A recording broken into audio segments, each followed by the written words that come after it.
Nah, ya jangan sampai kita nanti mohon maaf kalau ada apa-apa kita nggak ada tes kesehatan seperti ini, kemudian ada apa-apa ya nanti yang disalahkan pemerintah. Kalau kita Kemendagri lagi pengalaman kemarin pada waktu retreat, kami sangat merasakan, saya pribadi sangat merasakan manfaat yang luar biasa dari retreat itu.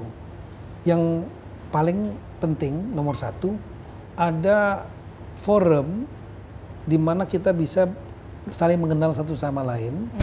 Makannya ya nasi kotak nanti kan, merasakan juga bagaimana rasanya tidur di tenda ya, dan kemudian makan sama-sama, dan mohon maaf nggak bawa ajudan kan, iya, nggak dilayani, jadi harus melayani sendiri. Ini juga sebenarnya tujuan kita untuk menurunkan dari tadinya perasaan pejabat yang kadang-kadang dilayani. Nah, gini kan kita harus habis mandi kan cuci pakaian, cuci bagian baju dalam sendiri, jemur.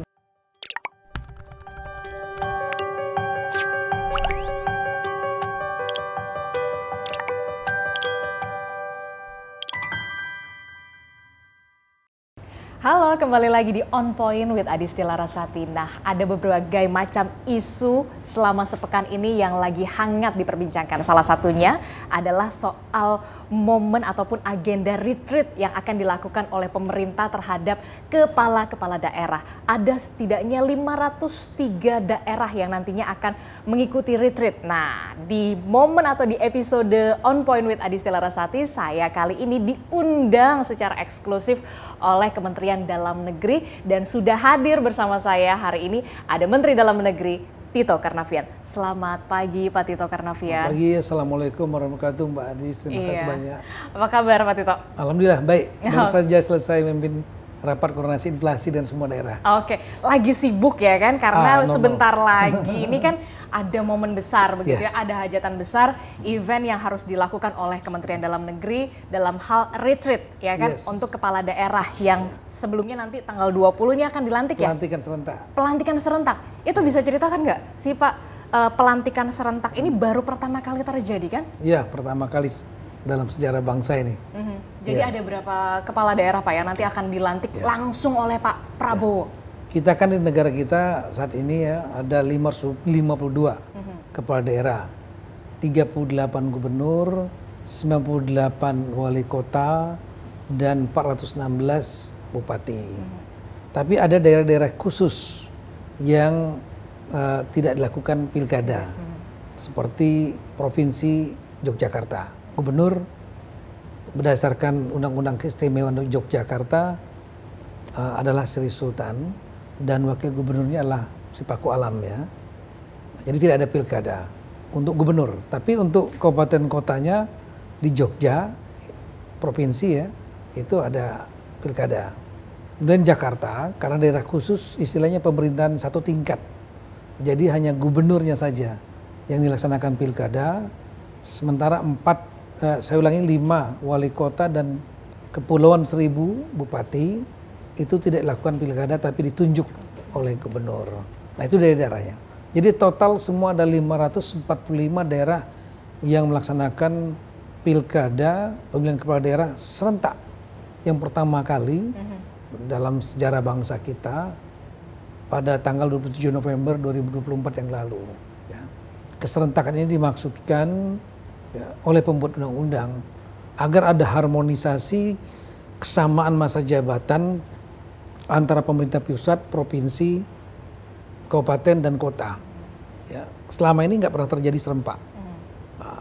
Ada masa jabatan presiden 5 tahun, di tengah-tengahnya ada pilkada gubernur, ada bupati, wali kota, dengan membawa visi misi baru. Sama di bawah juga begitu. Nanti ada bupati terpilih 5 tahun, tiba-tiba di tengahnya ada presiden baru, ada gubernur baru, dengan visi misi baru. Yang mungkin berbeda lagi. Harus adaptasi lagi. Sinkronkan lagi. Nah sekarang itu oleh pembuat undang-undang dilaksanakan di tahun yang sama, 2024. Harapannya begitu presiden terpilih, wapres, kemudian ada pilkada daerah, provinsi, kabupaten juga paralel waktunya 5 tahun. Sama. Nah ada 545 daerah, kemudian kita tahu bahwa pilkada sudah berlangsung. dan hasilnya 2 daerah itu ada calon tunggal yang kalah. Artinya kota kosong ya, yang menang. Dan itu akan dilakukan lagi pilkada untuk 2 daerah ini itu di bulan September tahun 2025, yaitu Kabupaten Bangka dan Kota Madia Pangkal Pinang. Sisa 543. 543 ini pada saat putusan MK, namanya putusan gugatan yang ditolak, setelah mendengarkan gugatan penggugat ya, kemudian tergugat KPUD dan pihak yang terafiliasi, pihak terkait istilahnya, yang dinyatakan menang gitu ya, maka ada 40 daerah yang berlanjut ke pembuktian, yang nanti tanggal 24 Februari diputuskan hasilnya. Bisa ditolak, bisa ada pilkada ulang atau pemungutan suara ulang atau juga penghitungan suara ulang. Nah, jadi yang sudah selesai itu ada 503 daerah. 296 itulah daerah yang setelah pilkada tidak ada sengketa MK, jadi nggak ada gugatan. Kemudian ada 249 daerah yang ada gugatan. Dan dari 249 tersebut ya 204 diantaranya pada tanggal 4 dan 5 Februari didismiss atau ditolak gugatan oleh MK. Oleh karena itulah kita melakukan pelantikan serentak ya, yang besar. Yang besar itu gabungan antara yang non sengketa MK 296 daerah dengan ditambah dengan 204 daerah yang gugatannya ditolak atau dismiss oleh MK. Totalnya 503.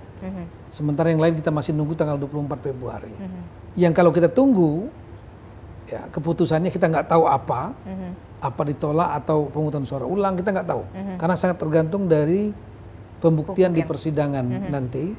Oleh karena itulah kita yang untuk mempercepat supaya pemerintahan bisa berjalan yang definitif, tidak ada polarisasi masyarakat selesai daerah itu, kepastian politik juga segera terjadi karena berdampak kepada dunia usaha, ekonomi ya, pengusaha wait and see, siapa ini calon kepala daerah tempat saya dan lain-lain. Kemudian juga untuk efisiensi pemerintahan, APBD harus cepat dieksekusi oleh yang definitif. Maka kita atas perintah Presiden saya sampaikan usulan dan beliau memilih tanggal 20 Februari dilaksanakan pelantikan serentak. Dan ini memang ada pasal di dalam Undang-Undang nomor 10 tahun 2016 tentang pemilihan daerah, kita sebut aja Undang-Undang Pilkada lah. Sebetulnya bahasanya nggak seperti itu, lebih lengkapnya panjang. Yang pasal 164B menyatakan bahwa Presiden sebagai pemegang kekuasaan pemerintahan dapat melakukan pelantikan bupati wali kota serentak. Kalau gubernur udah jelas sama wakil gubernur dilantik oleh Presiden di ibu kota negara. Oleh karena itulah digabung, totalnya adalah 503 daerah. Dan tapi khusus untuk Aceh, Aceh ini ada undang-undang sendiri. Iya, kemarin kalau nggak salah sudah dilantik ya? Iya, saya sudah minta izin kepada Presiden, beliau mengizinkan. Karena Aceh, kenapa tanggal 12? Aceh ini kan ada undang-undang pemerintahan Aceh yang merupakan lex specialis, Undang-Undang nomor 11 tahun 2006 yang menyatakan bahwa gubernur dan wakil gubernur dilantik oleh Menteri Dalam Negeri atas nama Presiden Indonesia di dalam sidang paripurna DPR Aceh di hadapan Ketua Mahkamah Syariah. Nah, jadi memang harus dilakukan di Banda Aceh, di depan seperti itu. Dan sudah selesai. Nah, tapi untuk bupati dan wali kotanya juga ada aturan tersendiri. Dilantik oleh gubernur ya, di dalam sidang DPR kabupaten kota di depan Ketua Mahkamah Syariah. Nah, oleh karena itulah gubernur dan DPR-nya meminta dilantik tanggal 12. Pertimbangannya mereka akan melantik para bupati wali kota yang sudah selesai. Total 23 kabupaten kota ada 2 yang masih bersengketa, yaitu Kota Sabang dengan Kabupaten Aceh Timur. Yang 21 sudah selesai, ini akan dilantik secara maraton sebelum tanggal 20. Harus sebelum tanggal 20? Ya, supaya nanti bisa hadir sebagai undangan di istana untuk menerima selamat dari Bapak Presiden. Nah, ini mereka butuh waktu paling nggak seminggu. Maka saya lapor Pak Presiden tanggal 12 diizinkan untuk melantik. Nah, yang sisanya nih ya 961 kepala daerah dan wakil kepala daerah, karena ada 1 yang wafat ya, yaitu calon wakil Bupati Ciamis saat itu wafat, dan tadinya 970 menjadi 96, saya ulangi 962 menjadi 961. Dan ini adalah momen pertama kalinya ya? Momen pertama kalinya dalam rencana di istana. Pelantikan semuanya di Istana Negara dan langsung dipimpin oleh Bapak Presiden. Pak Presiden Prabowo Subianto. Insya Allah jam 10 pagi. Jam 10 pagi ya. Nanti kita akan nantikan bagaimana serentak semuanya dilantik, ada 503 daerah. Nah, yang kemudian menarik juga adalah retreat gitu ya. Retreat yang baru di pemerintahan Prabowo Subianto begitu ya. Kita tahu sebelumnya Pak Tito dan juga beberapa menteri, semua menteri mengikuti retreat juga begitu ya di Magelang begitu ya. Dan pola yang sama kemudian dilakukan kepada kepala daerah. Tapi sebelum saya membahas retreat ini, ternyata yang menarik adalah kepala daerah ini kemudian dites kesehatan. Nah, itu kan dari kemarin-kemarin tuh dites kesehatan. Nah, ini sebenarnya apa sih Pak Tito, tes kesehatannya ini apakah nanti akan diumumkan ke publik atau seperti apa? Atau memang ini karena untuk persiapan retreat? Persiapan saja, karena ini bagian dari SOP ya, Standard Operating Procedure. Kalau ada kegiatan yang cukup panjang dan sedikit ada kegiatan fisik, ya kita juga nggak mau ngambil risiko. Betul. Kalau memang yang nggak kuat, ya, sakit, kita akan berikan perlakuan khusus.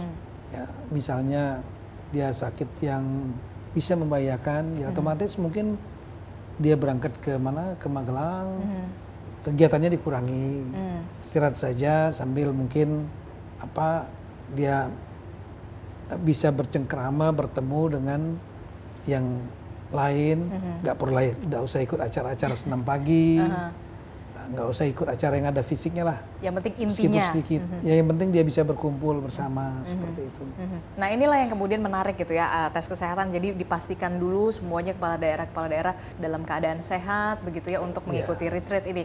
Nah, ya jangan sampai kita nanti mohon maaf kalau ada apa-apa, kita nggak ada tes kesehatan seperti ini, kemudian ada apa-apa ya nanti yang disalahkan pemerintah, kita Kemendagri lagi. Tapi ya saya yakin lah kepala daerah ini pasti sehat-sehat semua lah ya. Ya sebelumnya kan mereka sudah mengikuti tes sebelum pencalonan kan semua harus tes dan harus lulus begitu ya. Dan pastinya semuanya sudah diatur, makanan pasti makan sehat semuanya lah ya.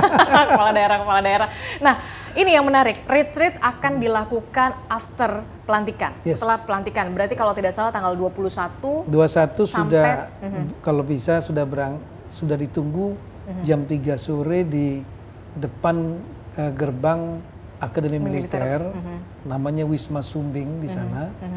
Tadinya semula di Jogja. Loh, kok tiba-tiba ide dari Pak Wamen waktu itu, Pak Bimaria, gimana kalau start dari Jogja, Istana Kepresidenan, setelah itu rame-rame nanti naik 6 bis, 10 bis mungkin, supaya diterimanya serempak sama-sama, kebersamaan itu.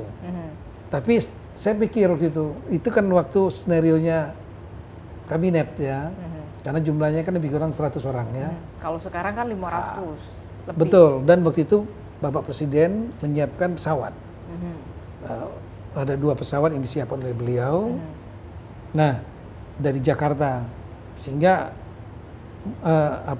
sejumlah itu lebih mudah untuk mobilisasi. Tapi ini jumlahnya kita lihat ada 503 daerah, termasuk Aceh ikut juga, maka kita nggak bisa nyiapkan pesawat ya. Kalau mereka di Jogja titik kumpulnya, maka satu-satunya bandara yang terdekat adalah bandara Jogja. Ya, dan mungkin mereka akan repot mencari mencari tiket dan lain-lain. Oleh karena itu lebih baik titik kumpulnya di Magelang. Langsung. Ya, jadi mereka bisa ke Jogja naik pesawat, atau mungkin ke Solo naik pesawat, ke Semarang naik pesawat, baru jalan darat ke Magelang, atau bahkan bisa juga dari Jakarta naik kereta api atau naik kendaraan sendiri atau kendaraan umum untuk ke Magelang. Jadi akan lebih mudah karena jumlahnya cukup banyak. Cukup banyak, 503 kepala daerah begitu, 503. Jadi banyak akses. Fleksibel Silakan begitu pilih. Ya. Fleksibel lah ya. Kalau zamannya Pak Tito dan juga semua menteri itu kan disiapkan Hercules kalau nggak salah, Hercules kan, sama dari Boeing. Halim ya kan. Iya. Dan itu benar-benar menarik lah ya. Iya. Dari saya melihat begitu ya, wah beberapa menteri mungkin baru pertama kali begitu ya merasakan naik Hercules begitu sampai ke Magelang. Nah, ini juga yang menarik. Apa yang kemudian ketertarikan akhirnya Pak Tito, oke, ini kita bikin retreat juga sama seperti pada saat menteri kabinetnya Pak Prabowo dan juga Mas Gibran ini. Iya, yang pertama dari pengalaman ya, pengalaman kemarin pada waktu retreat yang di kabinet, kami sangat merasakan, saya pribadi sangat merasakan manfaat yang luar biasa dari retreat itu.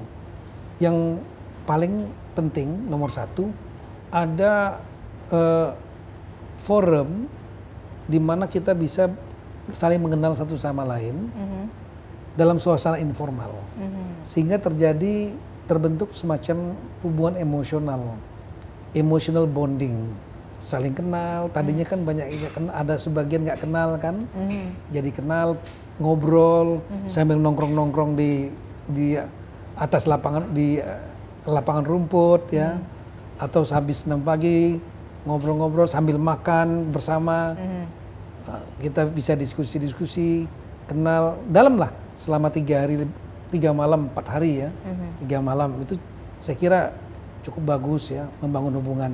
Dan itu membuat ketika setelah kita berdinas ya, karena sudah kenal dan suasana informal cair, itu mudah kita untuk komunikasi, membangun hubungan antar kementerian lembaga. Yang kedua juga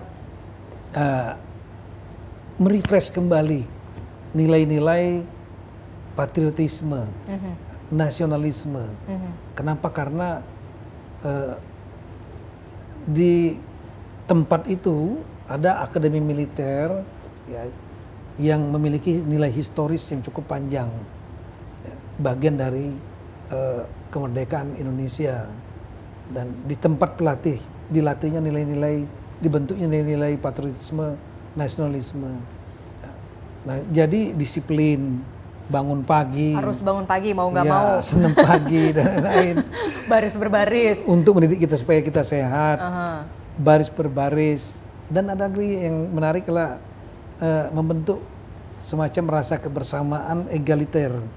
Ya, sama kan, ini ada yang mungkin tadinya anak orang biasa, kelas menengah, atau mungkin anak yang kelas atas, tapi kan tidurnya di tenda. Jadi sama seperti retreat kemarin Pak Menteri dan juga rekan-rekan menteri yang lain, berarti kepala daerah seluruhnya sama. Treatmentnya sama. Ya, cuma untuk gubernur berdua kan. Gubernur berdua. Kalau yang kepala daerah wanita, ya mereka sama-sama wanita. Wanita bareng-bareng. Nah, kalau bupati wali kota, mereka berempat. Berempat. Ya. Jadi itu sama tuh di tenda, di barak gitu? Sama, semua. Nggak ada keistimewaan? Di tenda, nggak ada keistimewaan. Sama, kami juga dulu begitu, di tenda. Dan jadi bukan di hotel ya, di gedung yang ada kelas suite-nya segala macam.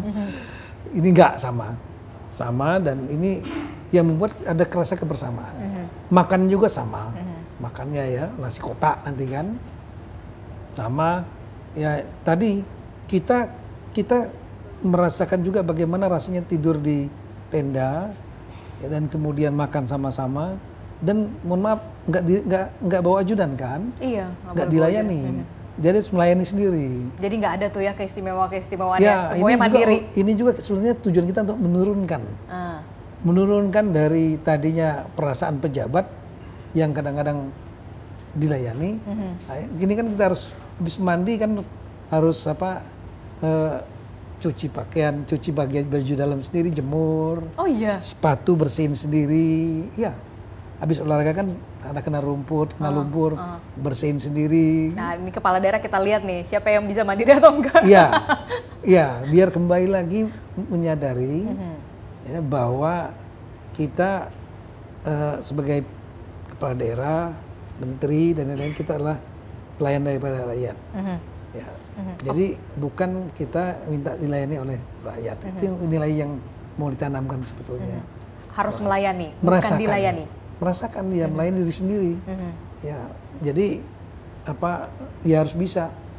Kemudian juga tadi apa seperti yang saya sampaikan tadi, dengan berkumpul bersama, saling kenal, ada nilai-nilai kedisiplinan, harus bersih, rapi, patriotisme kita muncul, ya, karena adanya Lemhanas nanti ada yang mengisi ya tentang nasionalisme. Nah, nilai patriot itu kan yang penting adalah nilai bagaimana untuk kita berjuang untuk negara, bangsa, dan untuk rakyat. Sehingga kita harus ingat bahwa teman-teman kepala daerah ini adalah pimpinan tertinggi administrasi pemerintahan di daerah masing-masing mereka.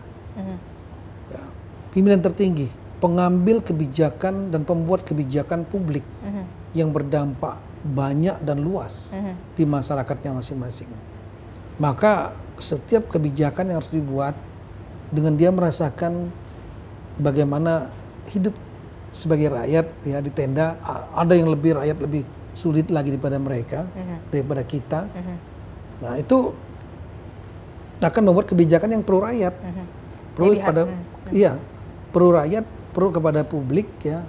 Itulah esensi daripada pemimpin publik menurut saya.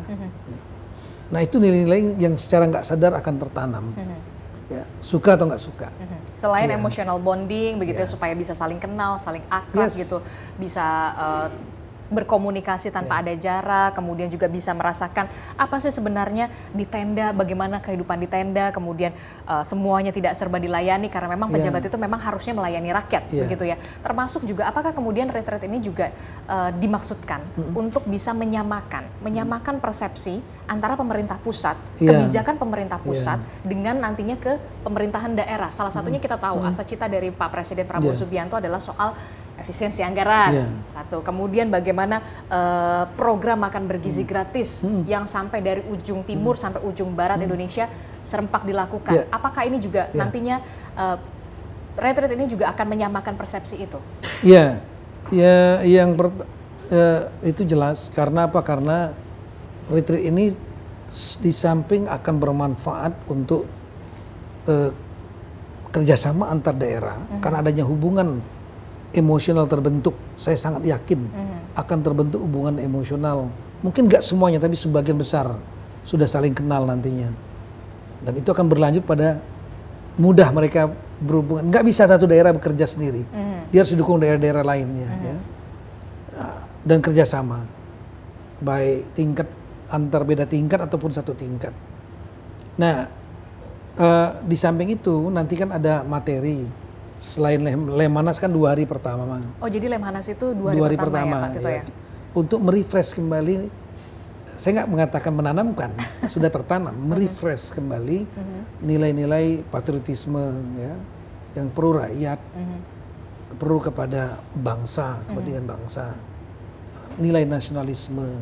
Dan itu dibuat modulnya dalam kemasan saya tahu menarik.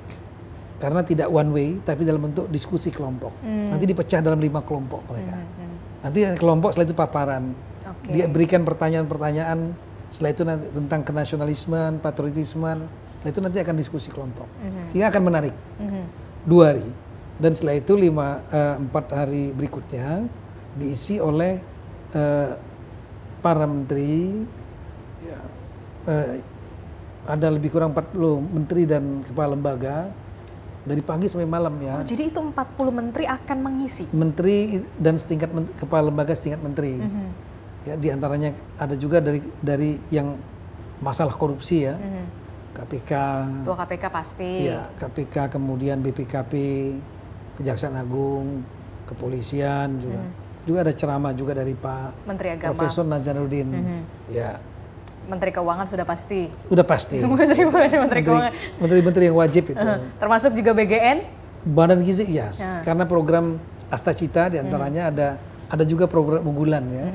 Seperti hilirisasi Menteri SDM, ada masalah pangan Menteri Pertanian.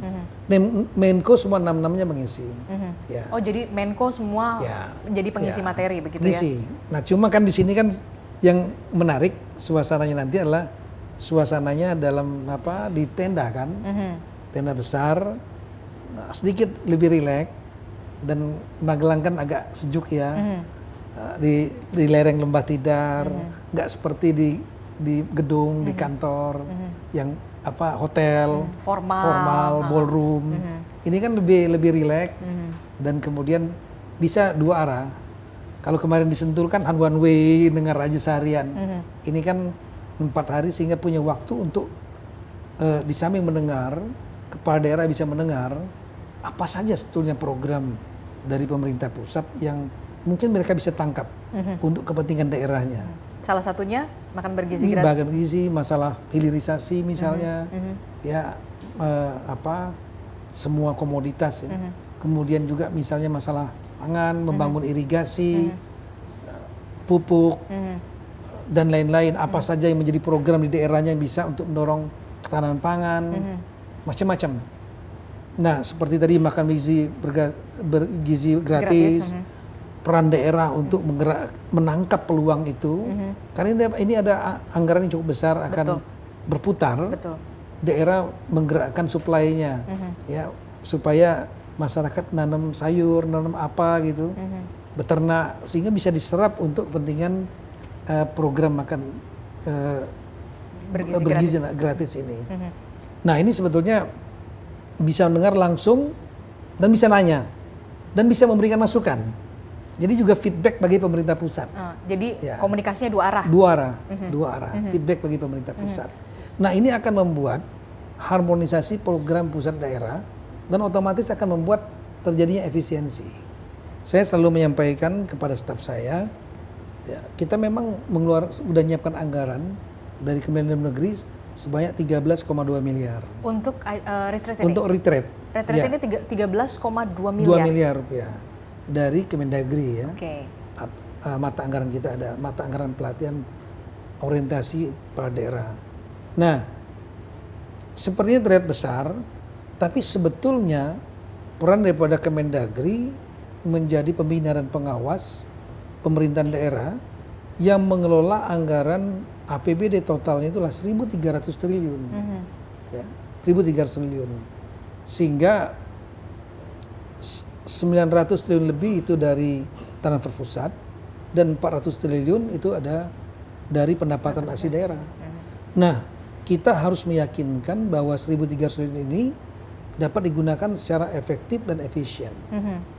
Nah, salah satunya yang paling utama adalah keintegritas dulu, cara berpikir. Mulai saya sampaikan tadi patriotisme, kemudian nilai gotong royong, kebersamaan antar kepala daerah, harmonisasi program pusat dan daerah, ya, supaya tidak terjadi overlapping.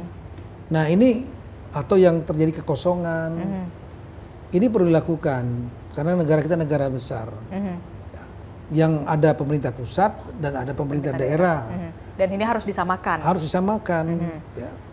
Jadi kita sebetulnya menggunakan 13,20 miliar dalam rangka mengamankan agar 1.300 itu dapat dilakukan secara efisien.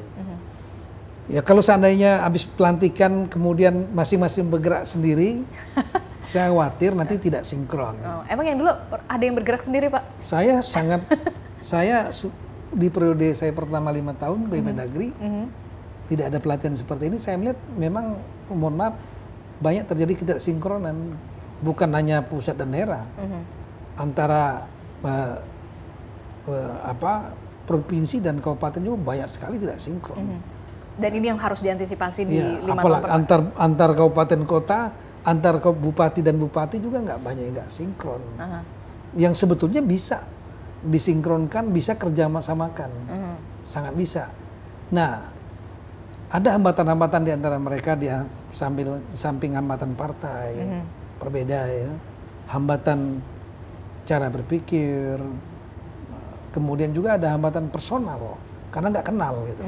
Nah, disinilah yang kemudian ingin disamakan. Inilah yang ini, maksudnya. di momen inilah yang kemudian disamakan persepsinya antara pemerintah pusat sampai ke pemerintah daerah. Satu begitu ya, soal asta-cita Pak Prabowo, salah satunya soal ketahanan pangan tadi, makan bergizi gratis, kemudian bonding emosionalnya tadi juga termasuk ya kan. Nah, banyak juga yang ya kita tahu lah ya Pak ya, dalam retreat ini begitu kan, narasi kemudian yang muncul juga, loh ini kan lagi efisiensi anggaran, loh ini gimana nih retreat ini mengemakan 13,2 M, ini jadi gimana nih Pak sebenarnya? Dalam jangka pendek ada yang sudah diefisiensikan. Jadi ada aturan Undang-Undang Nomor 10 2016 tentang 23 2015 tentang pemerintahan daerah. Di situ dinyatakan juga untuk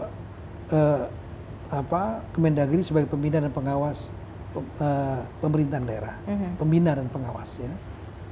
Di antaranya ada PP juga mengatur tentang peningkatan aparatur kapasitas kepala daerah. Dan kemudian ada peraturan Mendagri juga yang sebelum saya yang mengatur tentang orientasi kepala daerah sampai ke petunjuk teknisnya dari Kepala Badan Pembinaan SDM Kemendagri itu 14 hari orientasi itu. Nah, biasanya orientasinya di Jakarta dan kemudian nanti di Badan SDM malam nggak tahu kabur kemana, ya tidur di hotel. Iya, tidur di hotel masing-masing menggunakan APBD-nya. Itu berapa biayanya? Lebih mahal. Dan ini kita perpendek menjadi 7 hari. Yang kedua, Lemhanas juga punya program. Program dalam rangka untuk memupuk patriotisme, nasionalisme. Itu kalau nggak salah 1 bulan ya, dengan menggunakan anggaran Lemhanas. Ya, dan juga ya lumayan ya. Nah sekarang kita gabung antara Lemhanas dengan Kemendagri. Kami duduk berkali-kali rapat di sini sehingga dipersempit cukup 2 hari saja untuk kepala daerah dan kemudian untuk Kemendagri yang tadi 2 minggu ya cukup 4 hari saja. Jadi sebetulnya sudah diefisiensikan yang pertama. Itu jadi efisiensi jangka pendek sudah dilakukan. Yang kalau dilakukan 1 bulan yang Lemhanas 14 hari oleh Kemendagri lebih besar, mungkin jauh lebih besar daripada 13 miliar. Jadi yang kedua, tapi nilai yang sangat penting sekali dalam pendapat saya, dari 13 miliar itu kita berusaha untuk mengawasi, ya, mulai start mengawasi, menyamakan persepsi. Ada memang kepala daerah yang dia sudah pernah menjabat, tapi ini kan situasi baru. Pejabat pemerintahan pusat baru, pemerintahan daerah-daerah juga baru. Jadi mereka juga penting bagi mereka acara ini. Bagi yang belum pernah menjabat pada daerah, ya dia diberikan pemahaman, semacam bekal awal bagi mereka, yang mereka akan memegang anggaran 1.300 triliun. Tidak main-main. Don't play game.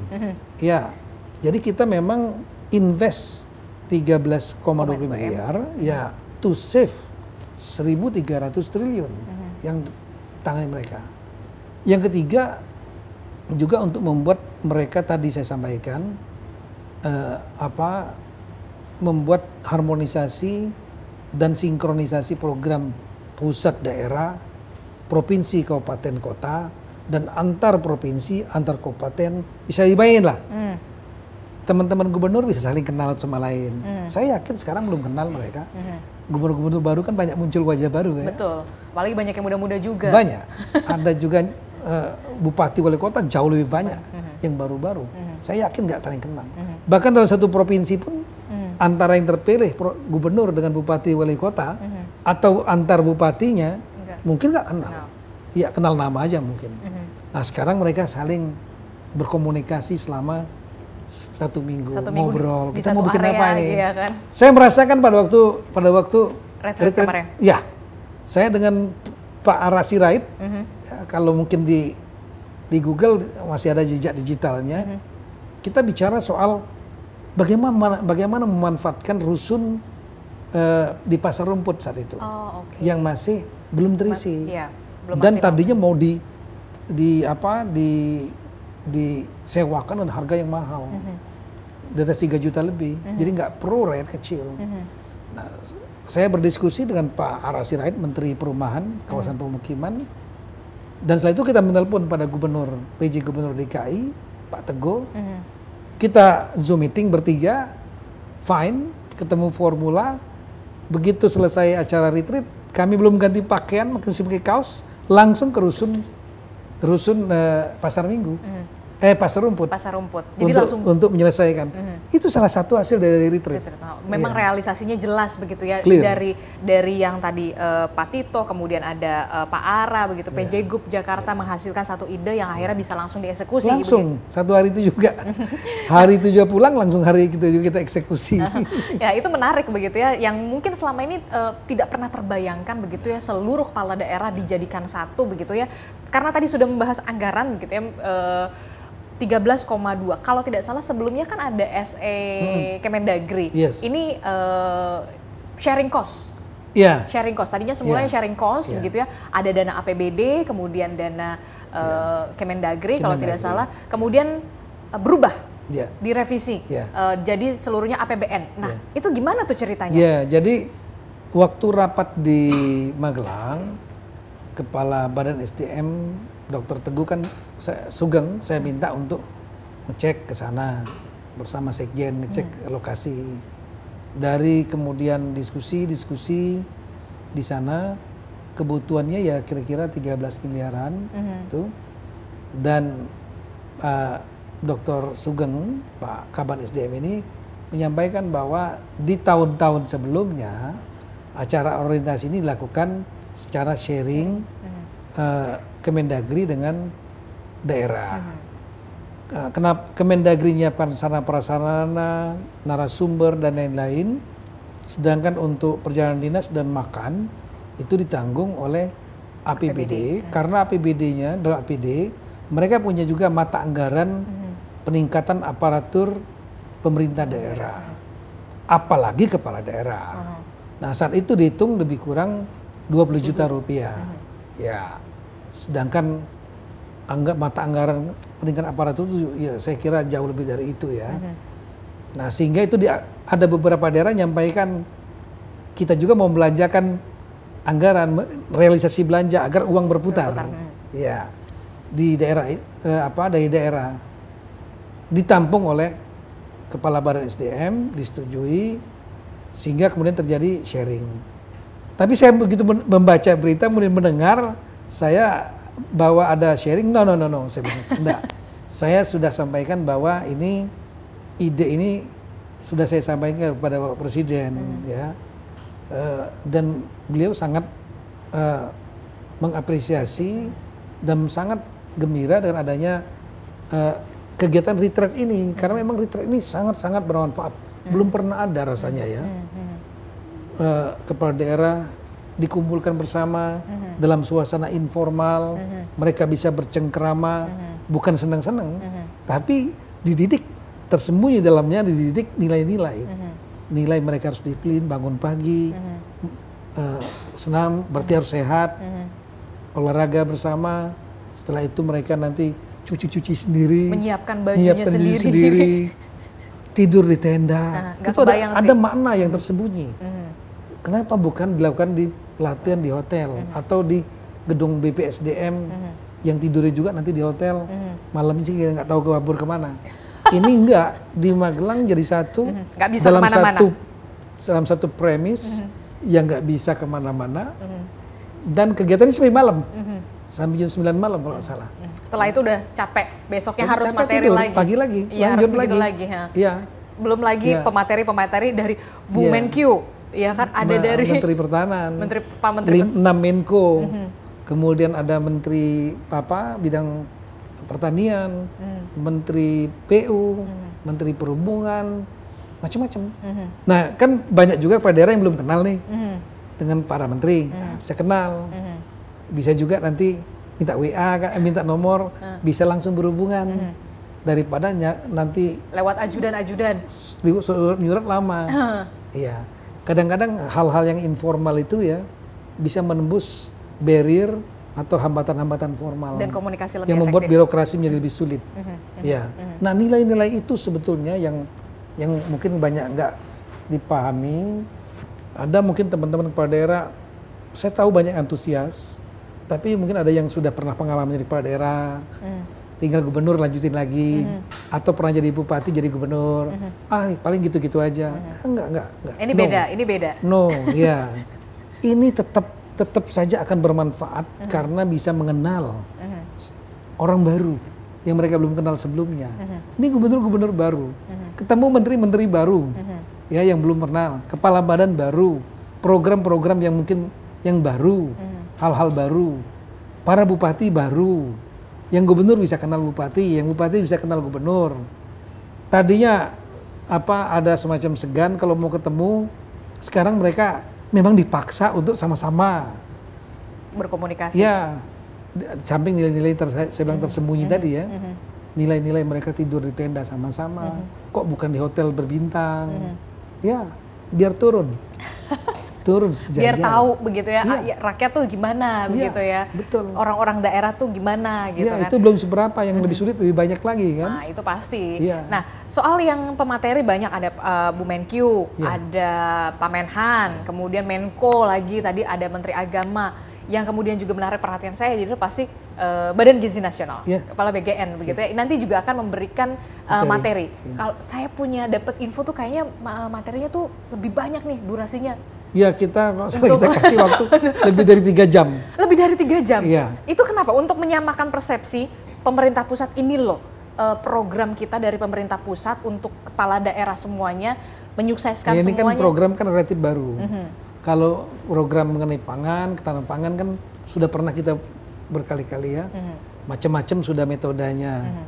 Misalnya memperbaiki irigasi, pupuk, memperbanyak luas lahan, kemudian memberikan benih, alat sarana prasarana produksi, saprodi, macam-macam.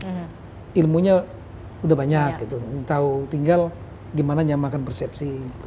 Nah, kemudian hilirisasi juga sudah banyak pernah, seperti misalnya hilirisasi di bidang tambang ya, hilirisasi di bidang pangan, produksi pangan supaya memiliki nilai tambah added value ya.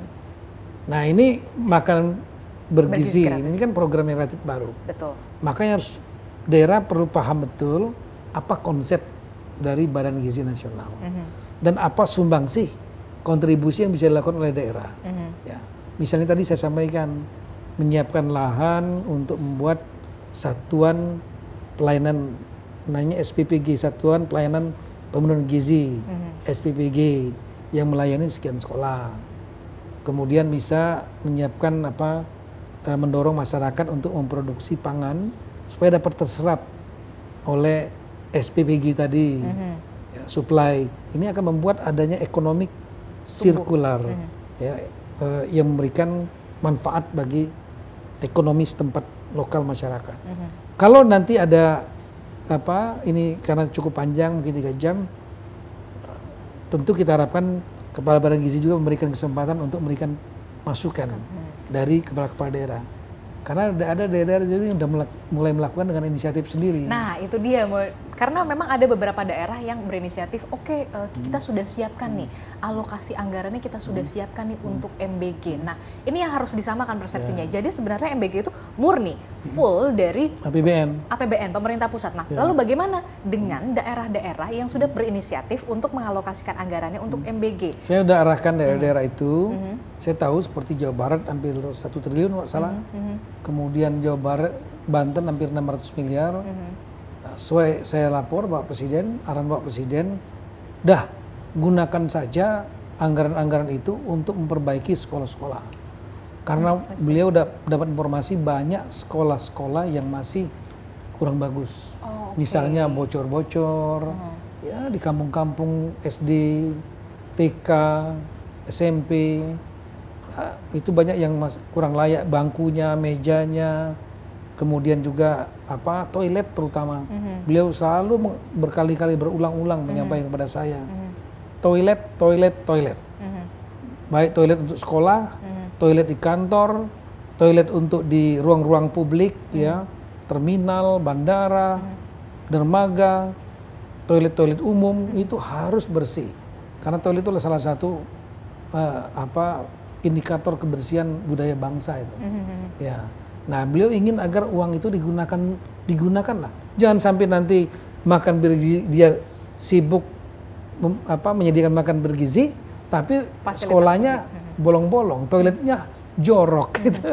Jangan sampai seperti itu ya, dikasih makanan sehat tapi ternyata sanitasinya kurang sehat. Iya, nah itu gurunya nggak masuk-masuk. Nah itu harus semuanya seimbang begitu. Jadi memang sudah clear alokasi anggaran MBG itu dari pusat. Kemudian kalau daerah-daerah yang sudah berinisiatif untuk mengalokasikan anggaran untuk MBG itu untuk perbaikan sekolah dan fasilitasnya, termasuk juga untuk gurunya. Dan itu memang sudah clear begitu ya. Jadi memang semuanya harus beriringan, selaras dan juga sejalan begitu ya. Nah itu yang kemudian perlu di-clearkan. Nah, mungkin di retreat ini juga nanti akan dibahas begitu ya. Akan dibahas. Makanya ini sangat bermanfaat. Jujur saja saya merasakan manfaat yang sangat luar biasa dari retreat pada saat kabinet ya. Saya sendiri ya pernah di Magelang ya 3 bulan. Dan setelah itu masuk ke Akpol ya, 3 tahun 9 bulan, 4 tahun semua. Tapi 3 hari di Magelang saya merasakan manfaat merefresh kembali nilai patriotisme, nasionalisme, kedisiplinan, kebersihan, dan yang paling utama sekali saya bisa kenal dengan teman-teman kolega. Dan juga Pak Presiden juga saat itu sangat cair sekali.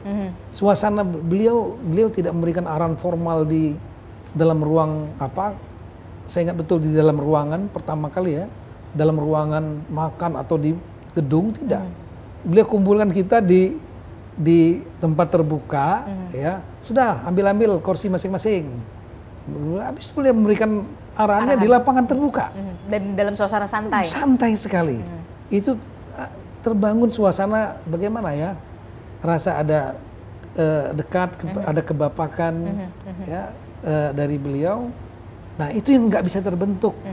Saya selama 5 tahun belum pernah ada Mendagri, katakanlah ketua kelasnya kepala daerah, saya belum melihat ada kegiatan seperti itu. Yang ada ya formal. Ya, ada asosiasi kepala daerah, itu pun pecah, beda-beda. Ada asosiasi gubernur, bupati, wali kota. Kemudian ada rakor, musyawarah, perencanaan pembangunan, formal semua. Kemudian juga ada tadi seperti setahun sekali di Sentul ya, formal lagi cuma 1 hari.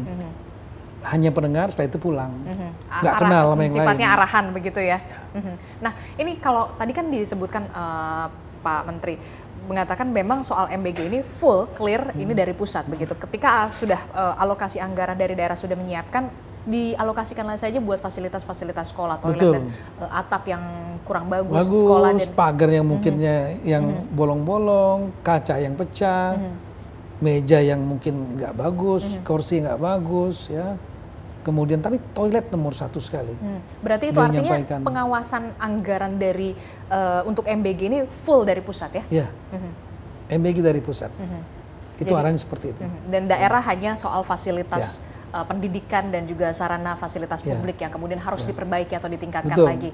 Detailnya seperti apa nanti program itu dieksekusi, rencana dan eksekusi oleh Badan Gizi Nasional akan dijelaskan pada saat acara itu.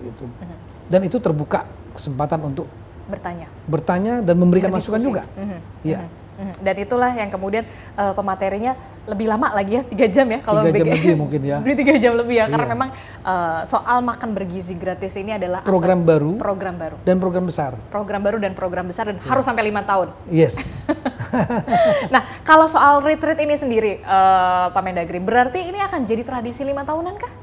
Ya insya Allah ke depan ya. Kalau melihat manfaatnya, saya nanti gini, lihat aja nanti teman-teman kepala daerah biar merasakan sendiri, ya masuk dan merasakan diri seperti apa. mungkin ada kurang-kurang, tapi saya sangat yakin akan sangat bermanfaat. Karena tadi yang paling utama, untuk berkumpul bersama 503 daerah, dan nanti mungkin hari terakhirnya nanti ada wakil kepala daerah diundang pada saat pembekalan oleh Bapak Presiden. Sekaligus menutup ya tanggal 28 insya Allah pagi sebelum sholat Jumat yang selesai, semua sudah harus. Itu kecuali mungkin daerah yang tertentu yang sulit untuk meninggalkan, ya mereka bisa Zoom meeting wakil kepala daerah. Nah, otomatis juga akan nggak gampang bisa bertemu, membangun hubungan emosional itu mendapat saya yang itu tidak ternilai dan sangat strategis. Situasi yang semacam itu ya. Manfaatnya.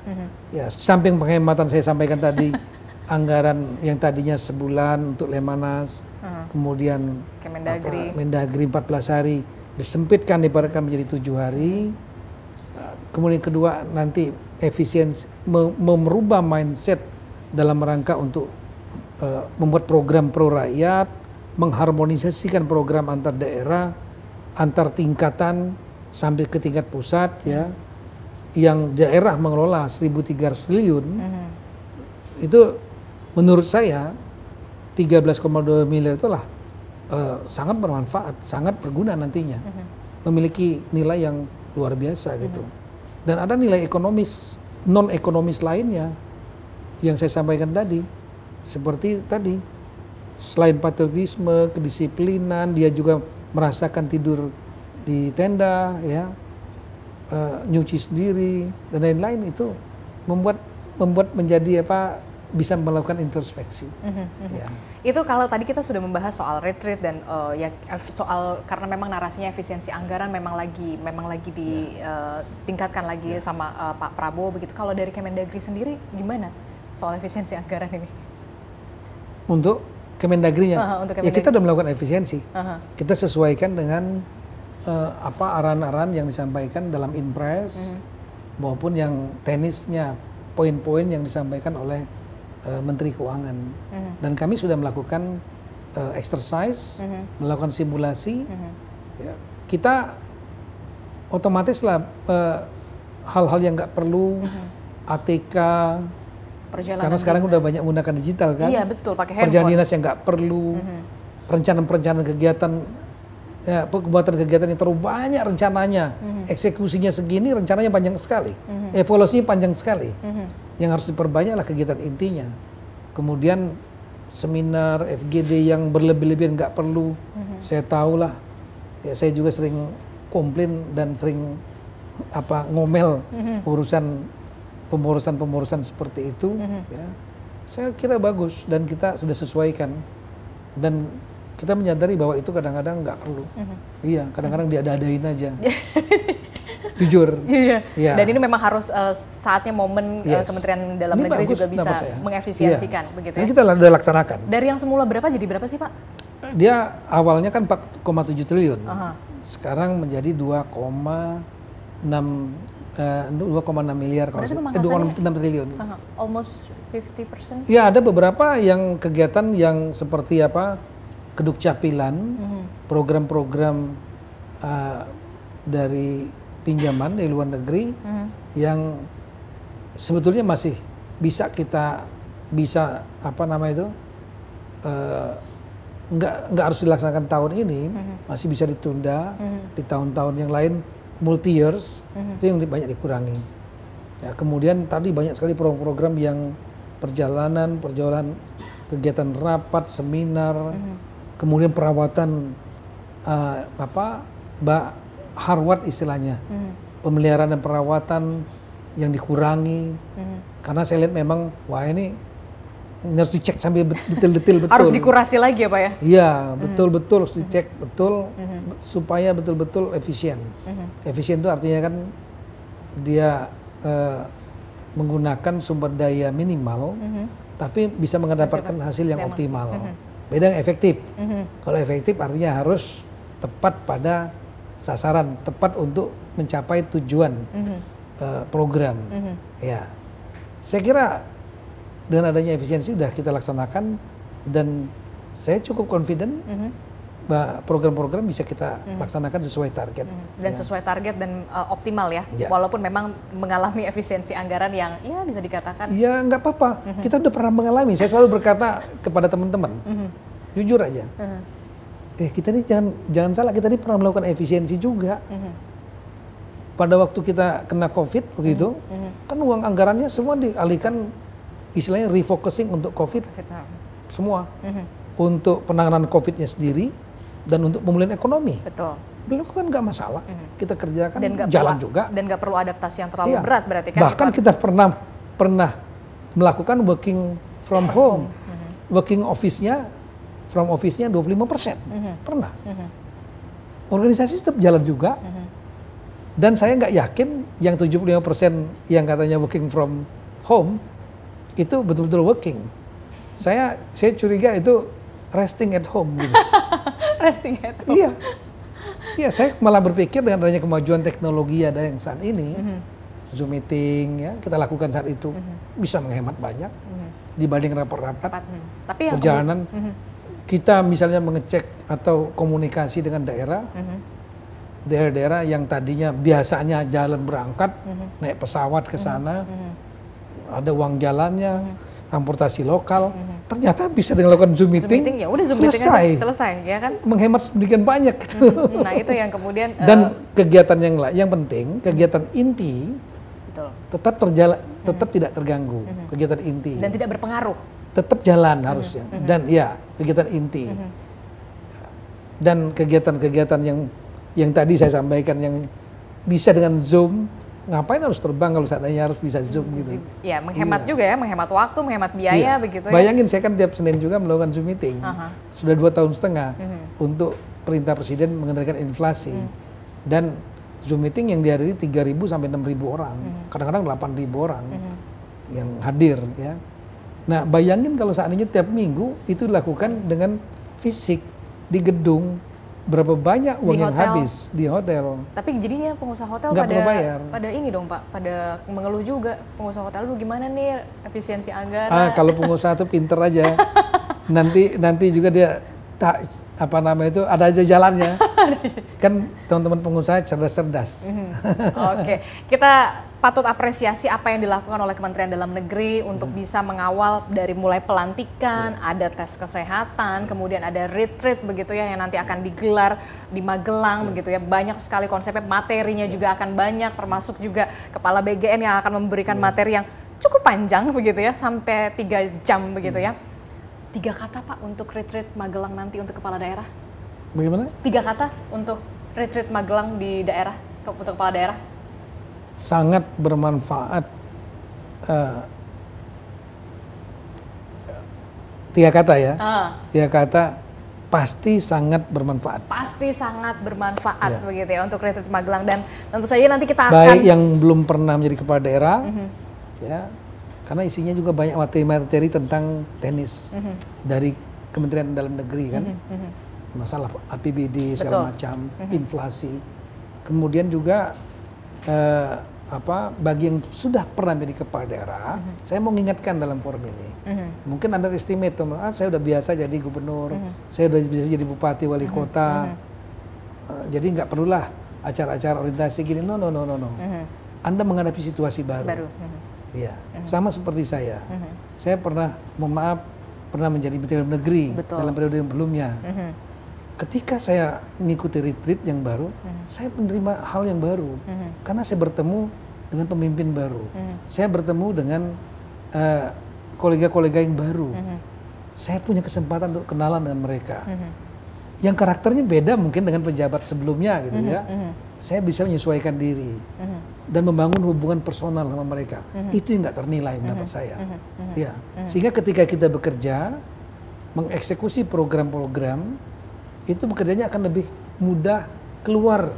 Saya sangat mempercayai bahwa membangun hubungan informal, adanya hubungan informal, itu akan bisa menembus barrier atau batas-batas segala perbedaan. termasuk birokrasi yang kadang-kadang sulit. Nah inilah yang kemudian dipangkas begitu ya dengan adanya retreat ini semakin intimate lagi begitu ya, dan juga materi antar kepala daerah dengan menteri dengan Bapak Presiden juga hadir nanti. Dan apa sebenarnya pesan dari Pak Presiden untuk kepala daerah nih kalau dari Pak Tito sendiri? Saya melihat bahwa yang paling utama beliau kan dalam setiap pidato beliau, arahan beliau selalu mengatakan kan pro rakyat. Pro rakyat. Buat program-program yang pro rakyat. Dan ini harus dilakukan, kita harus bersatu. Para elit harus bersatu. Kalau elit sudah bersatu untuk membuat program-program yang pro pada rakyat, itu akan jauh lebih mudah. Tapi itu kan mudah diucapkan, sulit untuk dilaksanakan. Karena banyak orang, banyak kepala. Betul. Oleh karena itu perlu dikumpulkan. Lintas sektor. Disamakan satu visi. Dibuat dalam suasana yang nyaman. Jangan dibuat formal, serius banget. Kalau dibuat serius, one way gini, ya nanti hasilnya nggak maksimal. Oke. Gitu. Oke. Saya berharap betul begitu ya retreat ini nanti berjalan dengan optimal, dengan maksimal. Ini juga akan menjadi pengalaman baru tentu saja bagi 503 kepala daerah, 503 daerah ini yang kemudian nantinya akan mengikuti retreat di Magelang. Saya sampaikan semoga sukses acaranya Pak Mendagri, dan kami mengapresiasi betul apa yang dilakukan oleh Kementerian Dalam Negeri untuk melaksanakan dan juga menyelenggarakan retreat di Magelang untuk kepala daerah nanti. Terima kasih sudah mampir ke On Point dan kita sudah diberikan kesempatan untuk berkunjung di kantor Kemendagri. Terima kasih Pak Tito. Iya, saya harap dalam penjelasan ini semuanya akan bisa menjadi jelas saya kira ya. Oke, terima kasih. Terima kasih. Assalamualaikum warahmatullahi wabarakatuh. Waalaikumsalam warahmatullahi wabarakatuh. Nah itu tadi bagaimana ngobrol-ngobrol di On Point with Adisti Larasati bersama dengan Menteri Dalam Negeri Pak Tito Karnavian yang membahas bagaimana soal retreat di Magelang yang akan dihadiri oleh 503 kepala daerah. Nah nanti kita akan berjumpa lagi di On Point with Adisti Larasati dengan episode selanjutnya. Terima kasih sudah menyaksikan On Point with Adisti Larasati. Dadah. Download Tribun X sekarang, menghadirkan lokal menjadi Indonesia.